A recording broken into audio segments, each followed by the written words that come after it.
आमच्या गावामध्ये 1 महिना झालेला आहे. पाण्याची टंचाई आहे. घर टॅक्स भरतात आणि तरी पण त्यांना नळाचं पाणी नाही मिळत. बोरिंग पण बंद राहते. 2दा बोरिंग बिघडली होती तर ते आमच्या घरच्या लोकांनी दुरुस्त केली, म्हणून आता पाणी होऊन राहिलं आमच्या मोहल्ल्यामध्ये. नाही तर पाणी नाही आहे.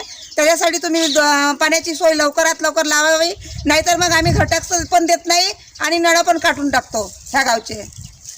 ग्रामपंचायतच्या लोकांनी येऊन इथं बोरवेल दुरुस्त करावी, नाहीतर आमच्या पाण्याच्या समस्या दूर कराव्यात.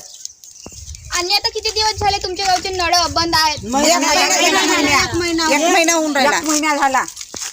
1 महिना झाला आमच्या गावचा नळ बंद आहे. पाण्याची टंचाई आहे. ते ग्रामपंचायतची बाडी येते ते का म्हणते नळा काहून बंद आहेत म्हणतून तर घर टाक सध्या तेव्हा पाणी चालू होईल म्हणते. ते लाईन काटलेली आहे म्हणते. आता आम्ही घर टाकचं आता कायच्या माता देवावा, वेळेवर पैसा नाही, वेळेवर